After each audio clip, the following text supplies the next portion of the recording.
तो रोज़ की तरह लेकिन ब्लॉग पे सबका हार्दिक स्वागत है। सबके मंगल भक्ष की कामना के साथ दोस्तों आज गीता के सार के का प्रसंग लगातार चला आ रहा है। श्रीमद् भगवद गीता में यथारूप चैतन्य महाप्रभु ने जिस प्रकार का वर्णन किया है, तो भगवान श्री कृष्ण ने अर्जुन को अपने ज्ञान से और कुरुक्षेत्र की लड़ाई में कौरव और पांडवों के द्वारा किए जाने वाले युद्ध सैन्य निरीक्षण के दौरान जो बात निखर के, जो भाव निखर करके सामने आए, तो भगवान राम जी ने अनेक बातों से अर्जुन के अंतःकरण को परिवर्तित करने के लिए, हृदय परिवर्तन करने के लिए और इस सांसारिक जीवन की माया मोह के बंधनों से किस प्रकार से हमको स्वतंत्रता की अभिव्यक्ति की पहचान मानव की होती है, उन बातों का बड़ा ही अद्भुत स्वरूप और ज्ञान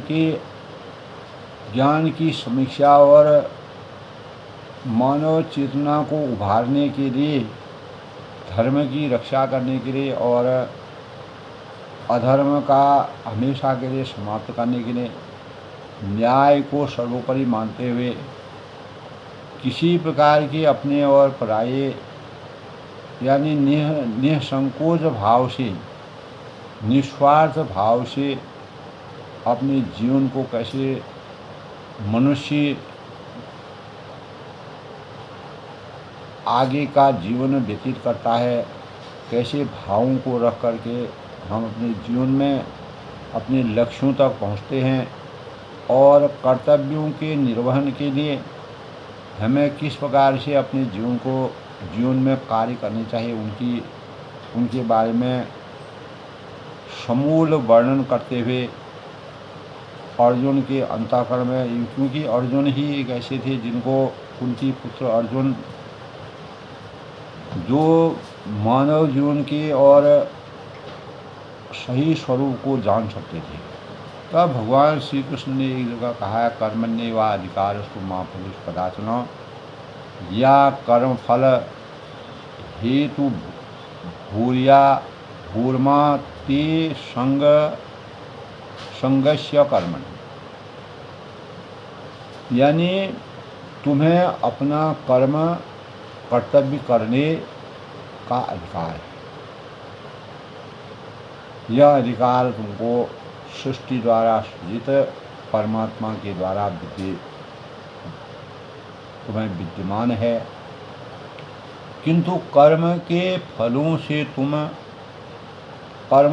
फलों की तुमको किस प्रकार से प्राप्ति होगी, कब प्राप्ति होगी और किस घड़ी पर होगी, यह जो है उन्होंने तुम्हारे स्वरूप से विलग रखा है, यानी उसका अधिकार है या नहीं है, तुम्हें उसका फल मिलेगा या नहीं मिलेगा, उसको जो है परमात्मा पर छोड़ने के लिए कहा है। तब तो कभी अपने आप को अपने कर्मों के फलों का कारण मानो नहीं, कर्म न करने में कभी आसक्त हो। तो यहाँ पर दोस्तों तीन विचारणी बातें हैं। कर्म यानी स्वधर्म, विकर्म तथा अकर्म। कर्म स्वधर्म ये कार्य हैं जिनका आदेश प्रकृति के गुणों के रूप में प्राप्त किया जाता है। तो भगवान श्री कृष्ण ने कहा कि अधिकारी की सम्मति के बिना किए गए कर्म विकर्म कहलाते हैं और सकर्म का अर्थ है कि अपने कर्मों को न करना, यानी भगवान ने अर्जुन को उपदेश दिया कि वह निष्क्रिय न हो। क्रियाशील होना मानव जीवन का परम लक्ष्य है और अपने कार्यों को न करना। भगवान ने अर्जुन को आदेश दिया कि वह निष्क्रिय न हो, अपितु फल के प्रति आसक्त हुए बिना अपना कर्म करते रहना चाहिए। कर्म फल के प्रति आसक्त रहने वाला भी कर्म का कारण है, और इस तरह का जो ऐसे कर्म फलों का जो भोक्ता होता है, तो जहाँ तक दोस्तों निर्धारित कर्मों का संबंध है,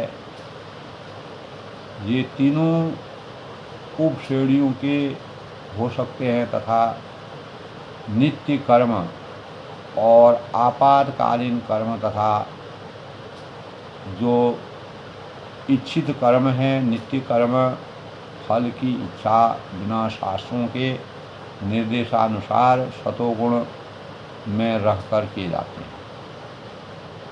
तो फल युक्त कर्म बंधन के कारण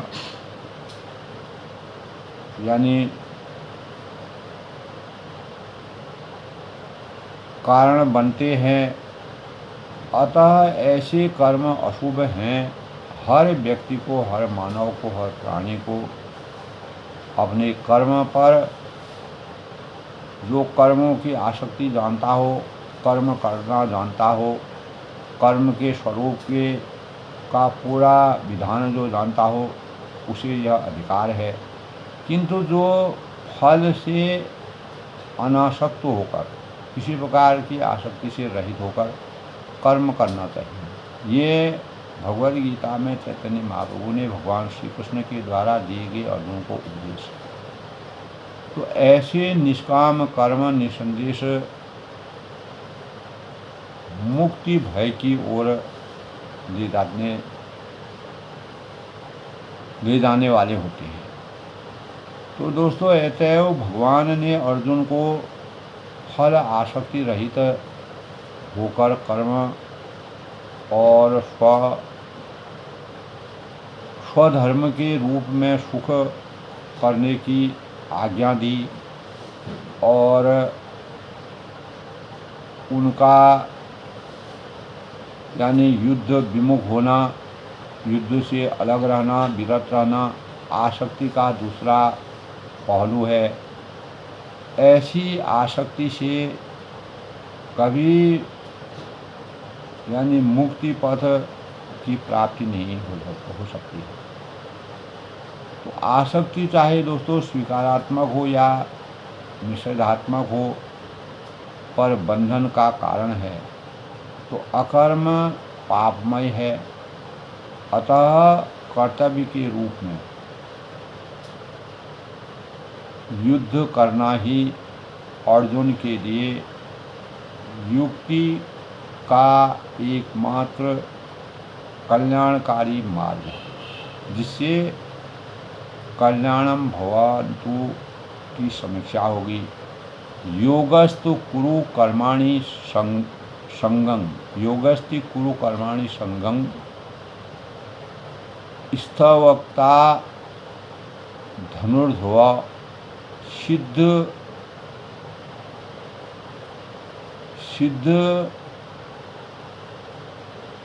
प्रसिद्धयो समोभूता समत्वं योग उच्यते। तब भगवान श्री कृष्ण ने अर्जुन से कहा कि अर्जुन, जय अथवा पराजय यानी योगस्तु कुरु कर्माणि संग त्यक्तता धनंजय।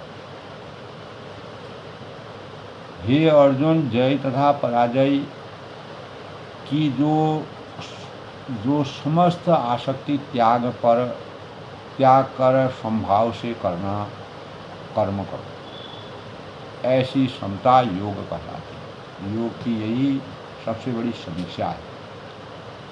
तो तात्पर्य यह है कि दोस्तों, कि कृष्ण अर्जुन से कहते हैं कि यानी वह योग में स्थित होकर कर्म करे, और योग है क्या? तो योग का अर्थ है सदैव बंधन, यानी सदैव चंचल रहने वाली इंद्रियों को वश में रखते हुए परम तत्व में मन को एकाग्र करना, और परमात्मा परम तत्व कौन है? भगवान ही परम तत्व है। और चूंकि ये स्वयं अर्जुन को युद्ध करने के लिए कह रहे हैं, अतः अर्जुन को युद्ध के फल से कोई सरोकार नहीं है। यानी अगर युद्ध में तुम जीतोगे तो भोगों की आसक्ति करोगे, अनेक प्रकार के सुख भोग करोगे। अगर तुम मर जाओगे तो तुम्हें स्वर्ग की प्राप्ति होगी। यानी किसी प्रकार के लाभ और हानि के भावों को अपने अंतःकरण में न रखते हुए, तो इसीलिए उन्होंने कहा कि फलों से तुम्हें कोई सरोकार नहीं है। जय या पराजय कृष्ण के लिए विचारणीय है। तुम्हारी कौरव या पांडवों में को जिसकी विजय होगी वह धर्म के अनुसार होगी, सृष्टि की रचना के अनुसार होगी, और मान मर्यादा के अनुसार होगी, न्याय और अन्याय के बीच की कड़ी होगी। अर्थात अर्जुन को तो बस श्री कृष्ण के निर्देशानुसार कर्म करना चाहिए। कृष्ण के निर्देश का पालन ही वास्तविक योग है, और इसका अभ्यास कृष्ण भागवत नामक विधि द्वारा किया गया है। तो एकमात्र कृष्ण भावनामृत के माध्यम से ही स्वामित्व भाव का परित्याग किया जा सकता है। इसके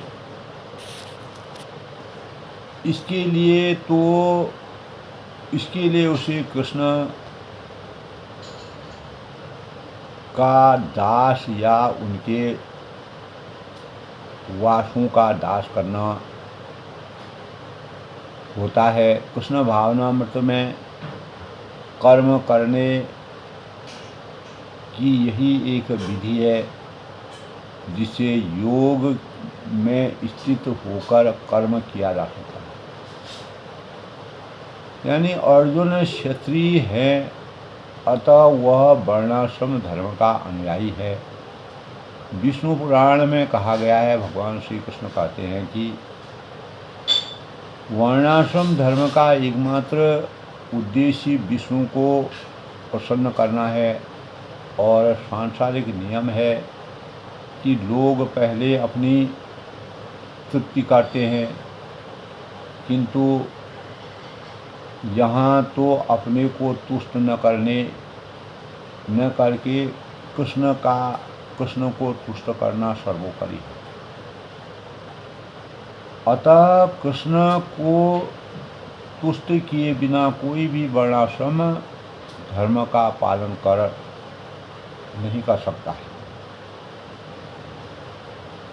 तो यहाँ पर दोस्तों परोक्ष रूप से अर्जुन को कृष्ण द्वारा बताई गई जो विधि है, जो विधान है के अनुसार कर्म करने का आदेश है।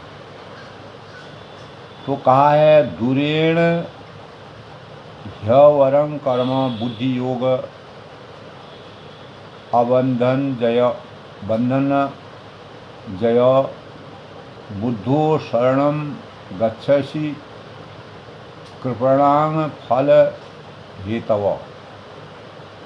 यानी हे धनंजय अर्जुन, भक्ति के द्वारा यानी दूरेण ह्यवरं कर्म बुद्धिर योगा बंधन संजय। यानी हे धनंजय, भक्ति के द्वारा संपन्न जो गर, जो गर्हित कर्म से दूर रहो और उसी भाव से भगवान की शरण ग्रहण करो, परमात्मा के शरण में जाओ। जो व्यक्ति अपने सकाम काम सहित कर्म फलों का भोगना चाहता है वे कृपण होते हैं, दयालु होते हैं। तो जो व्यक्ति भगवान के दास रूप में, सेवक रूप में अपने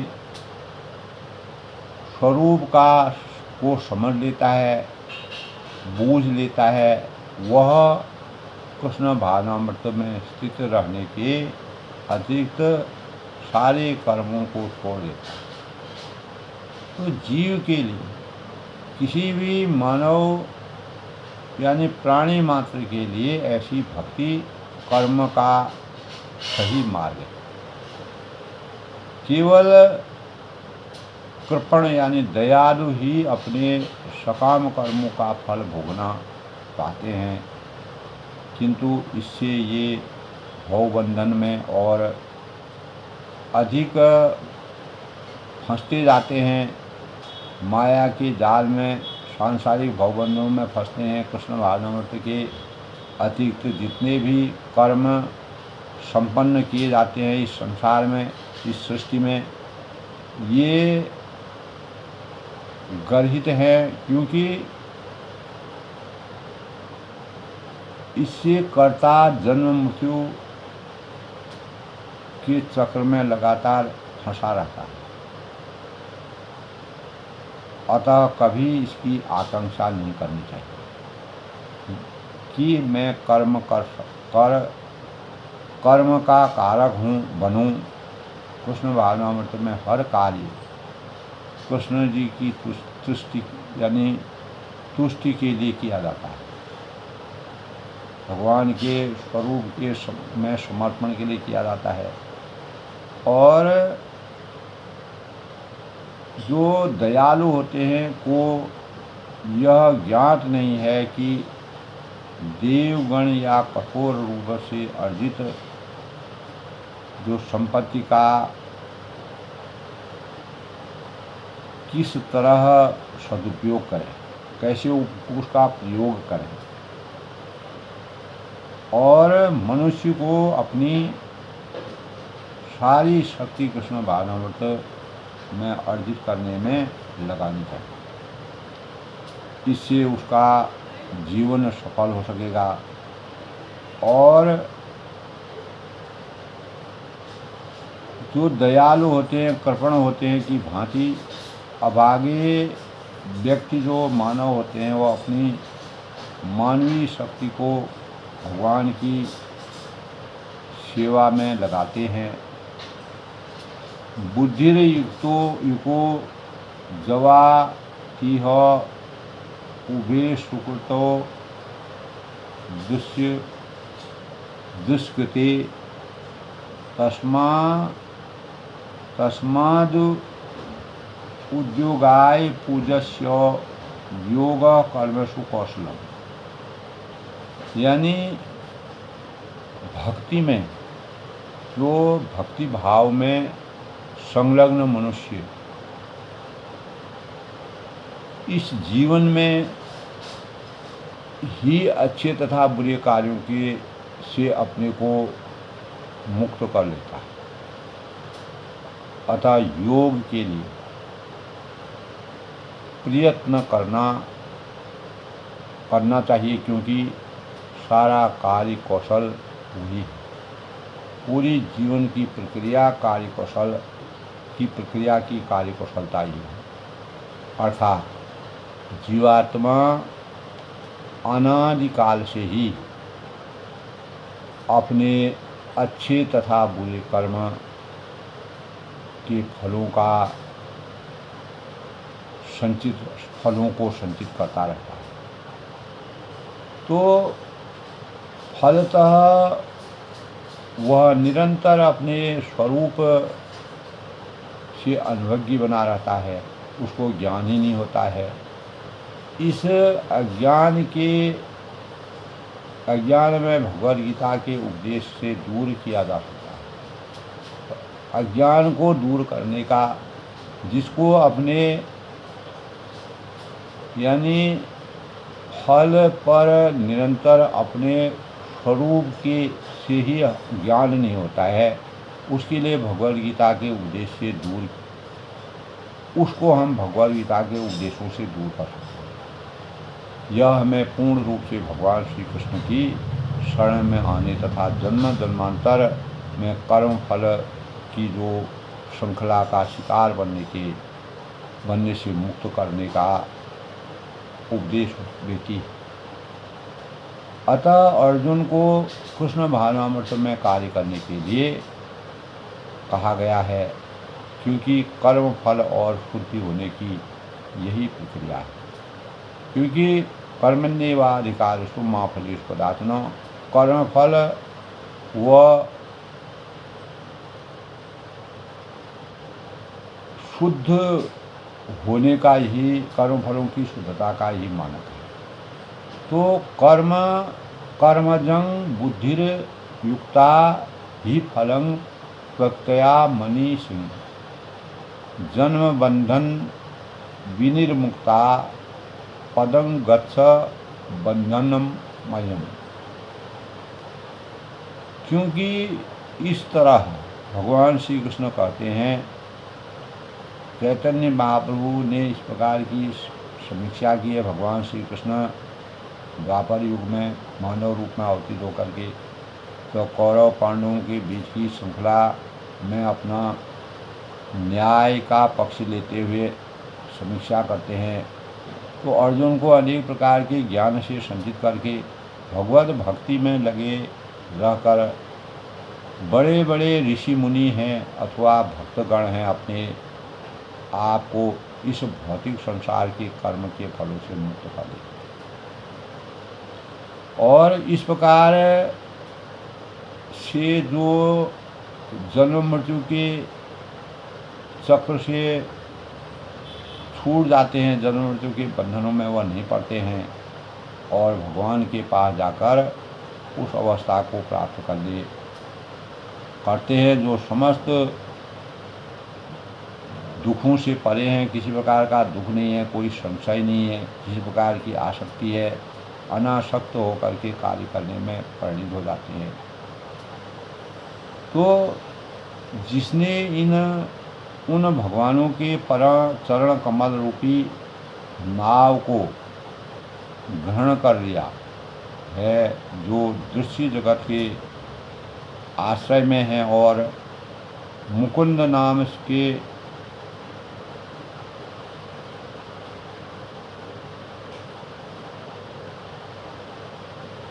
यानी मुकुंद नाम से जो विख्यात हैं, जो यानी जिनका जीवन मुकुंद नाम से उज्ज्वल है, प्रचलित है, अर्थात मुक्ति के दाता हैं, उनके लिए यह भवसागर गोकुल के समाये जल के समान। तो उसका लक्ष्य परम और परम पदम है, अर्थात वह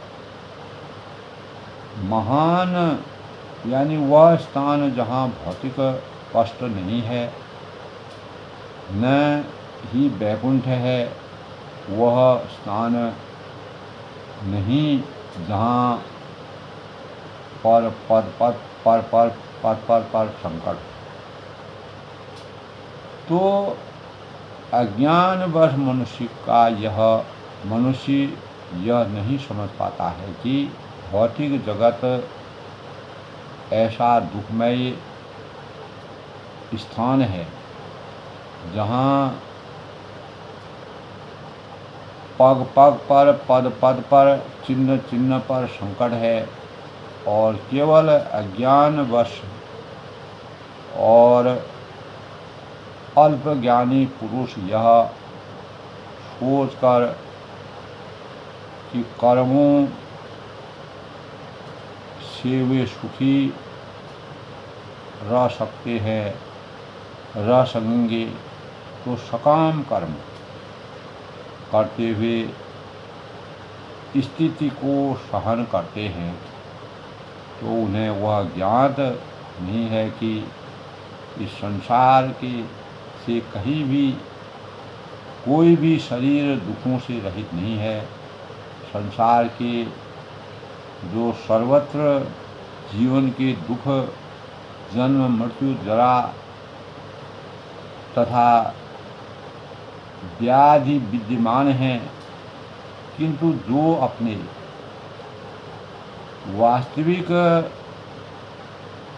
स्वप्न को समझ लाता है, अपने सही स्वरूप को समझने में कामयाब हो जाता है और इस प्रकार भगवान की स्थिति को समझ लेता है, यही भगवान की प्रेम भक्ति, वही भगवान की प्रेम भक्ति में संलग्न रह सकता है और उसी को भगवान का आशीर्वाद प्राप्त करने का अवसर प्राप्त है। इस प्रकार भगवान की स्थिति को समझ लेता है, वही भगवान के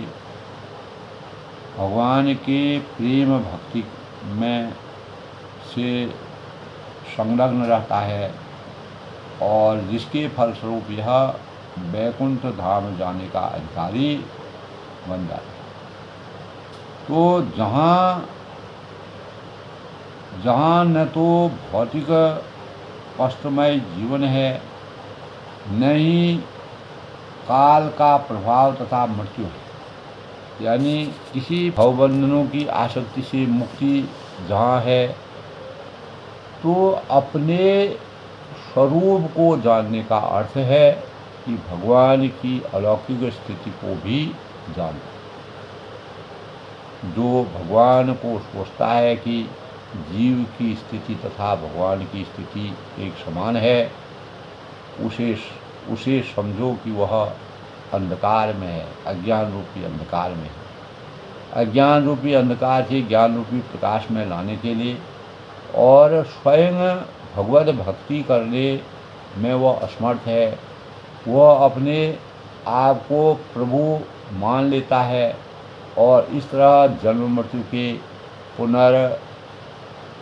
पुनरावृत्ति का वह पथ चुन लेता है, मार्ग चुन लेता है।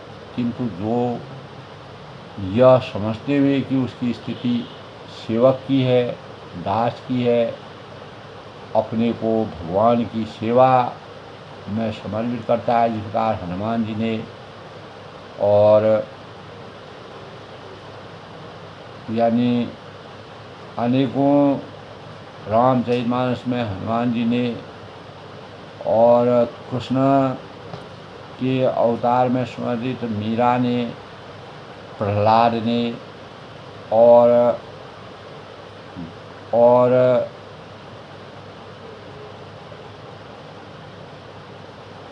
और द्रौपदी के चीर हरण के समय भगवान का चिंतन किया, मनन किया, भगवान को ही सर्वोपरि माना।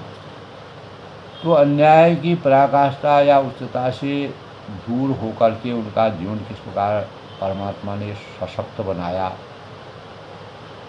वह तुरंत ही, तो ऐसे लोग तुरंत ही वैकुंठ धाम जाने का अधिकारी बन सकता है। भगवान की सेवा कर्म योग या बुद्धि योग यही कहलाती है, जिसे भगवद गीता में अनेक भावों से समझा गया है कि तब तुम्हारी बुद्धि मोह रूपी सघन वन को पार कर सकेगी और तुम सुने हुए तथा सुनने योग्य सच के प्रति अनन्य यानी अन्य गणमनस्क हो जाओगे। यानी भगवान भक्तों के जीवन में ऐसे अनेक उदाहरण प्राप्त हैं जिन्हें भगवत भक्ति के कारण दैविक कर्म कांड से विरक्ति हो गई। जब मनुष्य श्री कृष्ण को तथा उनके साथ अपने संबंध को वास्तविक रूप से समझ लेता है तो वह सकाम कर्मों के अनुष्ठानों के प्रति पूर्णतया यानी नतमस्तक हो जाता है, संबद्ध हो जाता है, प्रतिबद्ध हो जाता है, भले ही वह अनुभवी ब्राह्मण क्यों न हो। तो भक्त परंपरा के महान भक्त तथा आचार्य ने इस प्रकार की गणना की है कि आचार्य माधवेंद्रपुरी का कहना है कि हे मेरी त्रिकाल प्रार्थनाओं तुम्हारी जय हो, कि हे स्नान तुम्हें प्रणाम हो, हे देव पितृगण अब मैं आप लोगों के लिए तर्पण करने में असमर्थ हूँ। अतः तो जहाँ भी बैठता हूँ यानी पांडव कुलवंशी कंस के हंता श्री कृष्ण का ही स्मरण करता हूँ, उनका ही मनन करता हूँ, उनका ही चिंतन करता हूँ और इस तरह मैं अपने पापमय बंधन से मुक्त हो सकता हूँ। और मैं सोचता हूँ कि यही मेरे लिए पर्याप्त है, यही मेरे लिए सब कुछ है। तो कंस के वध करने वाले भगवान श्री कृष्ण के स्वरूप का जिस प्रकार जो है आचार्य श्री माधव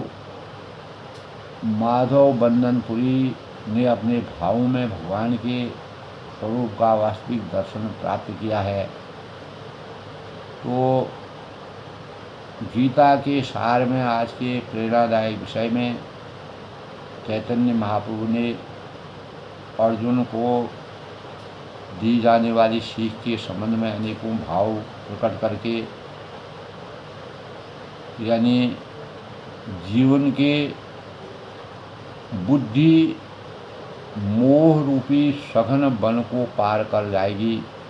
जब भगवान की प्राप्ति हो जाएगी तो तुम सुने हुए तथा सुनने योगी सबके प्रति नतमस्तक हो जाओगे। इन्हीं भावों से दोस्तों अपने वाणी को विराम देते हुए आज के गीता के सार में इन भावों को अगर हम अपने अंतःकरण में विराजित करेंगे, हमें कुरुक्षेत्र के मैदान में